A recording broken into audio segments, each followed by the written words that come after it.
Good morning. Welcome to Phillips on the Farm. I've got a bunch of noise in the background. I'll turn you around here and let you see what's going on. Oh, nothing free is ever really free, right? So a buddy of mine says, "Hey, I know you're looking for a pig. I've got one for you. It was given to me. I'll give it to you." He said, "I only think it's probably 60 pounds. Yeah, Brad, you know who you are. Come get it if you want it." All right, I'll be over. And then I didn't get over, and weeks have gone by. And he says, "You want me to just sell this thing at the auction, or are you going to come get it?" I said, "No, I really need a pig. I need pork, right? This is where pork comes from, is this pig." Only, unfortunately, nothing ever is really free. What I've got is a pot-bellied pig. Still makes pork. Doesn't really make bacon. So we're going to have a quick lesson on what does a pot-bellied pig look like. All right, I'm turning. Yeah, so this is Wilbur the pot-bellied pig. If you notice, Wilbur's got a short little head and a short little snout and a short little neck. And it's all like scrunched in. Classic pot-bellied pig. If you'll notice, Wilbur has a low-hanging belly, like a pot-bellied pig.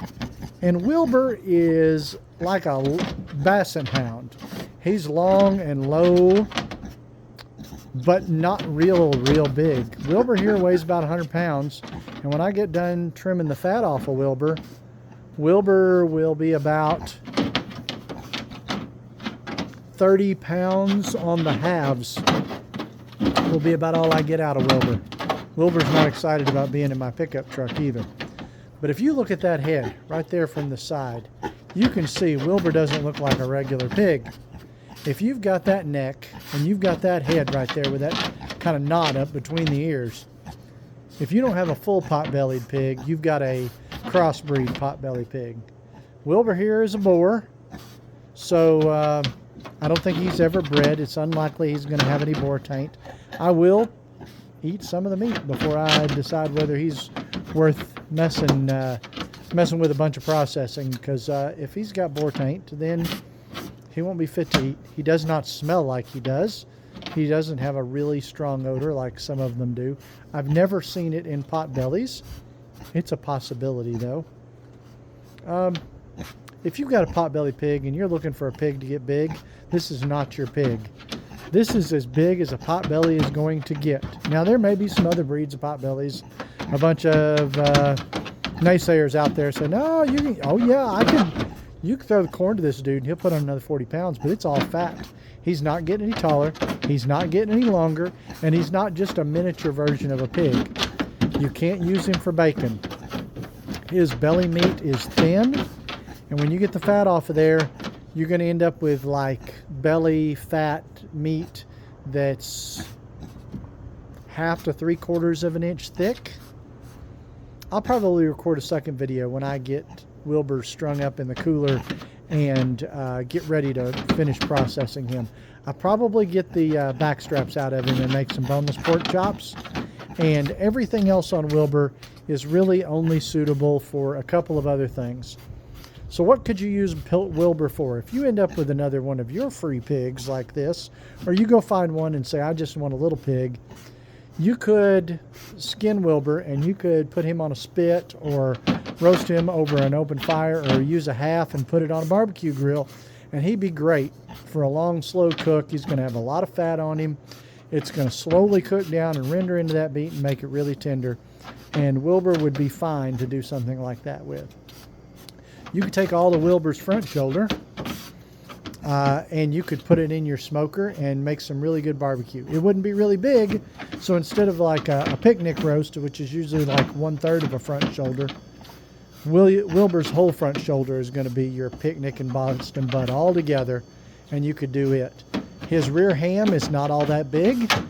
I don't know if he's going to let me turn around and see him from the side much, but his rear ham here is not all that big either. Yeah, he wants to keep his nose to me because he thinks I'm going to feed him.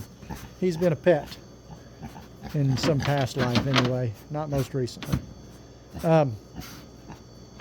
So his rear ham you could cure and smoke, and you'd have a 5 or 6 pound ham out of that. Not real big. So you're going to get maybe the back straps or the loins, whatever you want to call them. You're going to have a front shoulders, 2 small front shoulders, and 2 back hams. But if you're going to put that much work into it, you might as well get a regular pig, because a 225 to 275 pound pig will give you way, way, way more meat than Wilbur will. Half a Wilbur right now is guts, hide, and fat.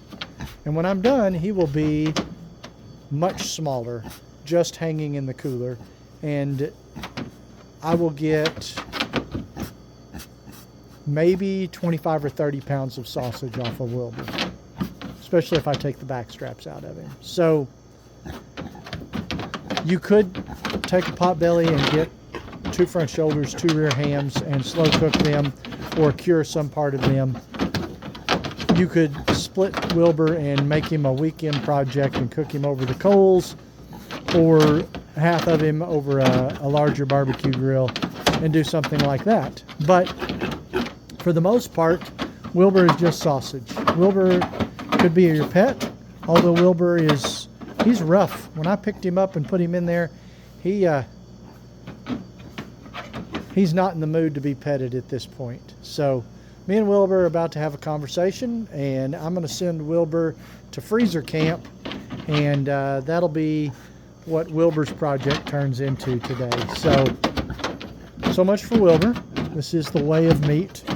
This is farm life. If you're not into, if you're the vegan, this is probably not your video, and I apologize. I won't show you the rest of the gory details, but I'll take care of Wilbur, and I might make another video here in a couple of days when I'm ready to cut Wilbur up and send him off another direction. Just as a way, let me take a quick look in this cooler. Nope, I thought a neighbor of mine had some potbelly pig in here, and I thought he might still be in here. It's just so you get an idea of how small it's going to be hanging up. And he's got him out this morning. So anyway, this is Wilbur. Say goodbye to Wilbur, and say hello to sausage. That's where your sausage comes from. It doesn't come from the grocery store. It comes from a pig.